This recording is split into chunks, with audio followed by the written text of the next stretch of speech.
Hello, my name is Joseph Cimino, and I have a doctorate in chemistry with a specialization in chemical education as well as organic chemistry.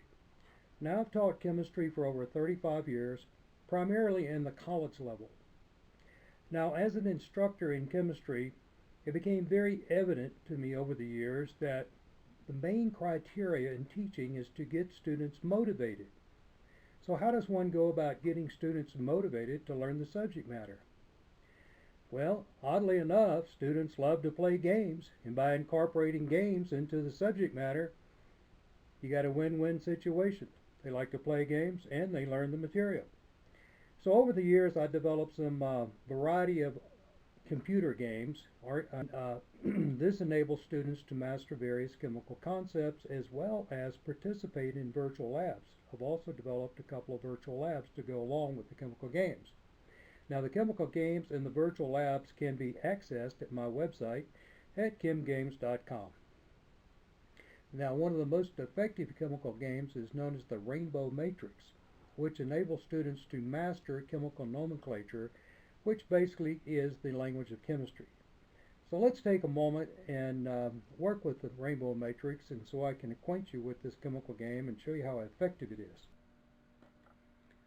Okay, here we are at my website, chemgames.com. I put in the username and the password, and we're going to log in. Clicking on the log. Okay, alright, so we click on the Rainbow Matrix game.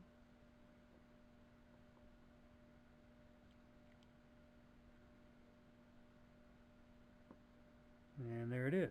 First thing you have a choice of either doing the practice mode or the test mode, as you can see. So for demonstration purposes, we're just going to do the practice mode. So I'll click on the practice mode and I'll hit the start button. You'll notice on the left hand side is a matrix of 36 common cations, and to the right is 36 common anions, and they're randomly blinking. So now I'll hit the stop button. You will notice that one of the cations, 10 plus 4, continues to blink, and over to the right side we have a polyatomic anion blinking, which is the manganate ion, MnO4 negative 2. It has a negative 2 charge. The 10 plus 4 charge, obviously plus 4. You'll notice I put a couple little crutches in here for the students. They look like little Pac-Man, which tells us that the ratio is 1 to 2. One 10 plus 4 cation to 2 of the manganate ions. In the bottom, you'll notice a little square, and I'm going to slip in here very carefully and type in, hopefully, the correct formula. Now, the correct formula will be SN, capital S, little n, parentheses, around the manganate ion. And you'll notice there is a subscript 4 for the manganate ion, and we're going to put that in a little bracket here.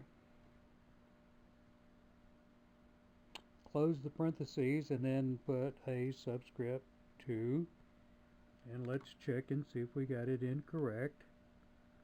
By golly, we got it right. So that is the correct formula, as you can see there.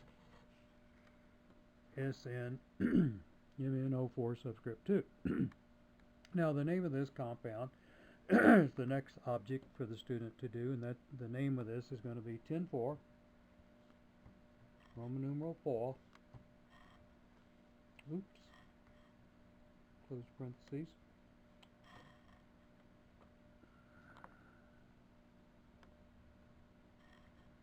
Skip space and then type in the word manganate. And if everything is spelled correctly, we check it, and by golly, we got that right. So we can clear it, and then at the end we can reset and then do another. Theoretically, 36 squared is 1296, so one could theoretically do 1296 different combinations.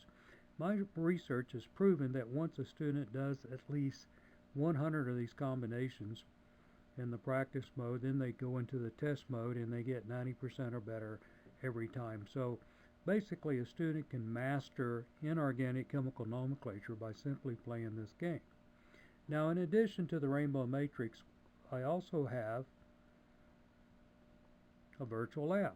And you'll notice this virtual lab has 12 or 13 different labs that a student can do. And I will do, let's go to experiment number 5, detecting signs of a chemical change. And you'll see that there's an introduction procedure and questions that students do. So we'll go into the procedure, and let's go to a combination of zinc and hydrochloric acid. So there's the procedure down there, and I want to just do this one here. This is part C. Grab a test tube, so I'll click, bing, there's the test tube popping up. Then I'll put in some zinc, which is right there.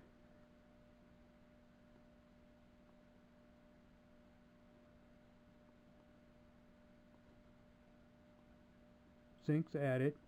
Now that the zinc is added, we put a little hydrochloric acid in there. Click, click, click, click. By golly, you see a chemical reaction. So it's a typical chemical reaction that a student can do. Now, in addition to that, we also have an organic lab. I'm only giving you a little oversight of each one of these. We'll go into the organic lab, and let's do experiment number 1, where there's some combustion involved here. Lab number 1 has to do with naming organic compounds. So we go to the procedure. There's solubility, different solubility, combustion. Let's do a combustion. Here's a watch glass. You see I got a watch glass there. Now I'm going to put 10 drops of one of the samples in. In this case it's going to be hexane. And now there's hexane is added. It's right there in the bottom. Difficult to see. Carefully add a match, and let's see if it's flammable. There it goes, and of course you can see it is. Of course all hydrocarbons are flammable. So this gives an idea of what a student can do. There are 12 different organic chemistry labs that a student can do.